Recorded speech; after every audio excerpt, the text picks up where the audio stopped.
வணக்கம் ஃப்ரெண்ட்ஸ். ஓ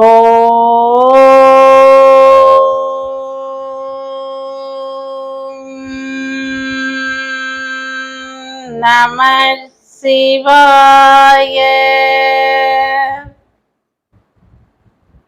இன்னைக்கு 4/6/2026 வியாழக்கிழமை.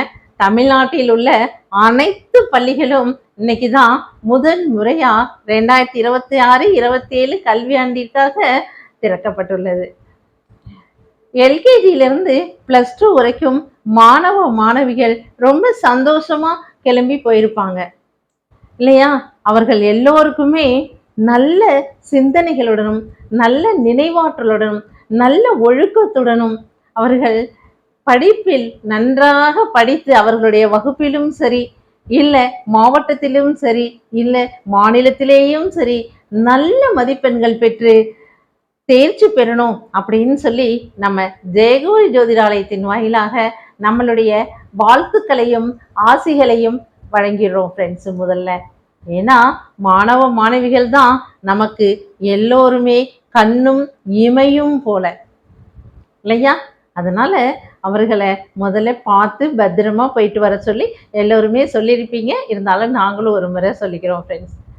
அடுத்து இப்படி கல்வி கேள்விகள் 64 ஆயக்கலைகள் அத்துணையுமே நமக்கு கொடுக்கக்கூடிய ஞான தெய்வம் சரஸ்வதி. அந்த சரஸ்வதிக்கே ஞானத்தை அருளியவர் யாருன்னா ஹயக்ரீவர். அப்படிப்பட்ட ஹயக்ரீவரை பத்தி தான் இந்த பதிவுல நாம பார்க்க போறோம் ஃப்ரெண்ட்ஸ். அதற்கு முன்னால நீங்க ஜெயகௌரி ஜோதிடாலயம் சேனலை முதன் முறையா பாக்குறவங்களா இருந்தா சப்ஸ்கிரைப் பண்ணுங்க. அப்படியே பக்கத்துல இருக்கக்கூடிய பெல் ஐகானை கிளிக் பண்ணுங்க, லைக் பண்ணுங்க, ஷேர் பண்ணுங்க ஃப்ரெண்ட்ஸ். அப்படியே கமெண்ட்ல ஓம் நம சிவாய அப்படின்னு பதிவிடுங்க ஃப்ரெண்ட்ஸ்.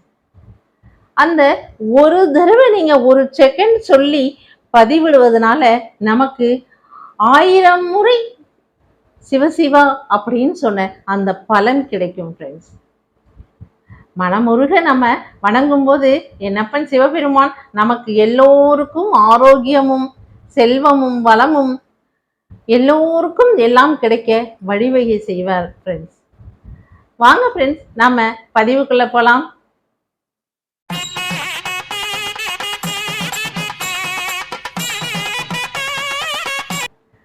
ஹயக்ரீவர்.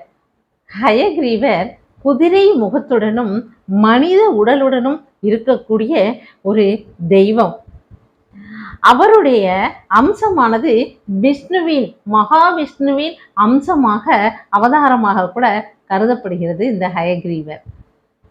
இந்த ஹயக்ரீவர் கல்விக்கான தெய்வம், வேதங்களை மீட்டு கொண்டு வந்து கொடுத்த தெய்வம். அது இல்லாம நம்மளது கல்வி தாய் ஞான தாய் சரஸ்வதி தேவிக்கு ஞானத்தை அருளிய குரு ஹயக்ரீவர்.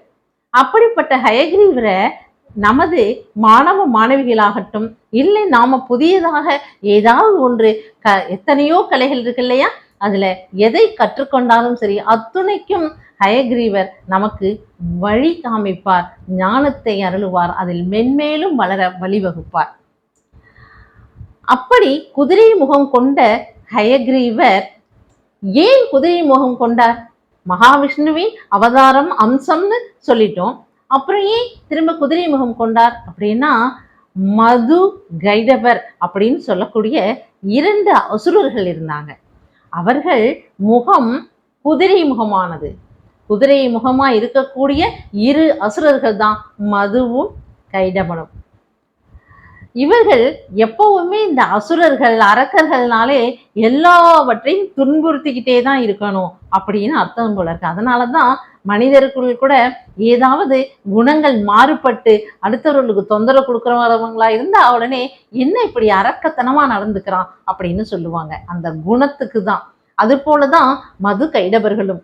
அப்படி குதிரை முகம் கொண்ட அந்த அரக்கர்கள் என்ன செஞ்சுக்கிட்டு இருந்தாங்கன்னா, நிறைய தொந்தரவு கொடுத்துக்கிட்டு இருக்கும் போது தேவலோகத்துல போய் பிரம்மா கிட்ட கையில ஆக்கும் தெய்வம் யாருங்க? பிரம்மா தான். பிரம்மா கிட்ட போய் அவர் கைகளில் வச்சிருந்த வேதங்களை 4 வேதங்களையும் போய் பறிச்சுட்டு பாதாள லோகத்துக்கு ஓடி போயிட்டாங்க பாருங்க. பாதாள லோகத்துக்கு போன உடனே பிரம்மா திகைச்சு போயிட்டாரு. ஏன்னா அவருடைய வேலைகளை தான் அவர் செஞ்சுக்கிட்டு இருந்தார், படைக்கும் தொழிலை தான் அவர் பண்ணிக்கிட்டு இருந்தாரு. அப்படி செய்துகிட்டு இருக்கும்போது இந்த ஒரு தொந்தரவு ஏற்பட்டது பிரம்மாக்கு. உடனே அவர் என்ன பண்ணினாரு, ரொம்ப அதிர்ச்சியுடன் மகாவிஷ்ணு கிட்ட போய் தன்னுடைய தொந்தரவையும் தான் அனுபவிக்கக்கூடிய துன்பத்தையும் அவர் சொன்னார். அப்படி சொல்லும் போதுதான் மகாவிஷ்ணு தான் இந்த ஹயக்ரீவர்னு ஏற்கனவே விஷ்ணுவின் ஒரு அவதாரம் அப்படின்னு சொல்லியிருக்கோம். அப்படின்னு சொல்லிட்டு அந்த அவதாரத்தை எடுக்கிறார். எப்படி? அந்த அரக்கர்கள் குதிரை முகமாக இருந்ததுனால இவரும் குதிரை முகத்துடனும் மனித உருவத்துடனும் செல்றாரு. எங்க? பாதாள லோகத்துக்கு போறாரு. பாதாள லோகத்துல போய் பயங்கரமான போரிட்டு அந்த 2 அரக்கர்கள் இல்லையா, அந்த அரக்கர்கள்ட்டையும் போரிட்டு வேதங்களை பறித்து கொண்டு வந்தார் தேவலோகத்திற்கு. அப்படி கொண்டு வந்தவர் அந்த வேதங்களை கொண்டு வந்ததனால் வேதத்தின் சரத்துக்கள் அத்தனையுமே ஹயக்ரீவரிடம், ஏற்கனவே மகாவிஷ்ணு எல்லாம் தெரிந்தவர், இப்பொழுது இந்த 4 வேதங்களை அத்தனையுமே அவருடைய கைகளில் இருந்ததால் அதிலும் அவர் நல்ல ஒரு பொலிவு பெற்றார். உடனே அந்த வேதங்களை, அந்த வேதத்துக்குரிய அந்த 4 வேதங்களின் ஓலைக்கட்டுகளையும் சரி எல்லாவற்றையும் பிரம்மாவிடம் ஒப்படைத்தார். பிரம்மாவிடம் ஒப்படைத்து அனைத்து வேதங்களையும் நானும் தெரிந்து கொள்ள ஒரு திருவிளையாடலாகவே இதை நான் நினைத்துக் கொள்கிறேன் அப்படின்னு சொல்லிட்டு பிரம்மா நன்றி சொன்னாரு மகாவிஷ்ணுவுக்கு. உடனே மகாவிஷ்ணு நான் சொன்ன மாதிரி இந்த வார்த்தைகளை சொல்லிட்டு என்ன சொன்னாரு, இந்த கல்வி கேள்விகள் அனைத்துமே இப்பொழுது எனக்கும் தெரிந்து விட்டபடியால், எல்லா விதமான கலைகள் எல்லாமே எனக்கும் தெரிந்து விட்டபடியால் ஞானத்தையே நான் அடைந்து விட்டேன் அப்படின்னு சொல்றாரு. உடனே பிரம்மா சொல்றாரு, சரஸ்வதி தேவி எல்லா கலைகளுக்குமே தாயானவள், அவர்களுக்கே நீங்கள் உங்கள் ஞானத்தையும் போதியுங்கள் அப்படின்னு ஒரு ரிக்வெஸ்ட் வைக்கிறாரு பிரம்மா. உடனே சரஸ்வதி தேவியும் ஞான குருவான ஹயக்ரீவர்கிட்ட, ஞான குரு அப்படின்னு ஏன் சொல்றேன்னா, அவர் ஞானம் அத்தனையும் அவருக்கு தெரிந்திருந்ததனால், சரஸ்வதிக்கே ஞானத்தை போதித்ததனால் அந்த ஒரு குருவான ஒரு அம்சமாக நான் பார்க்கிறேன்.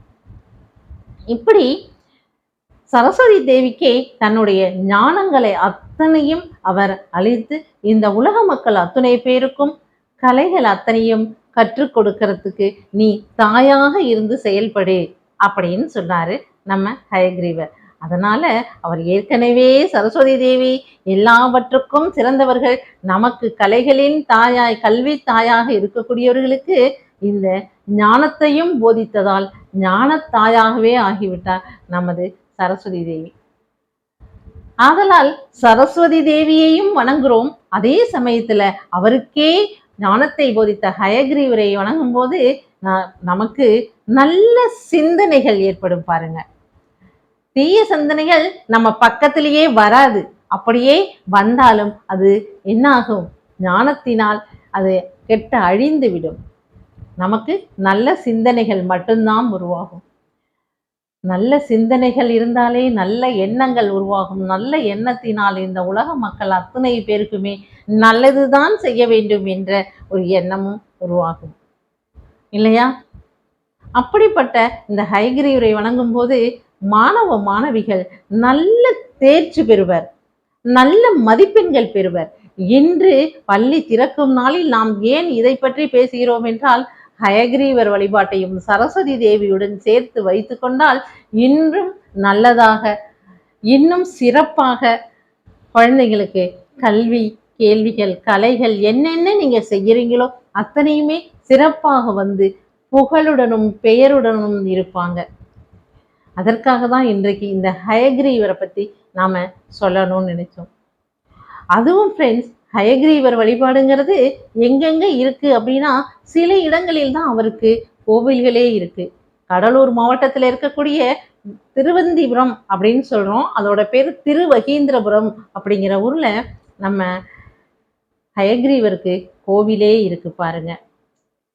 அதுக்கப்புறம் சென்னைக்கு பக்கத்துல காட்டாங்குளத்தூர்ல பக்கத்துல இருக்கக்கூடிய ஒரு இடத்திலும் நம்ம ஹயக்ரீவருக்கு கோவில் இருக்கு அப்படின்னு சொல்றாங்க ஃப்ரெண்ட்ஸ். நாம் சரஸ்வதி தேவியை வணங்குவோம், எப்பொழுதுமே சரஸ்வதி தேவியை வணங்குவோம். ஏன்னா தாயானவள் கூப்பிட்ட இடத்துக்கு உடனே வந்து நமக்கு செய்து கொடுக்கக்கூடியவங்க இல்லையா? அதனால தாயாக வைத்திருக்கக்கூடிய, ஏன்னா எல்லாமே பாருங்களேன், லக்ஷ்மி, சரஸ்வதி, பார்வதி இப்படின்னு தாயாக வச்சிருக்காங்க. ஏன்னா தாய் தான் இலகிய மனதோடு சீக்கிரம் வந்து நமக்கு எல்லாமே சொல்லி கொடுப்பாங்க. அதனுடன் தாய்க்கே குருவாக ஞானத்தை போதித்த ஹயக்ரீவரை வணங்கும் போது அவர் இன்னும் என்ன என்ன என்ன என்ன நாம கேட்கிறோமோ அத்துணையும் உடனே உடனே நமக்கு கொடுத்துக்கிறார்.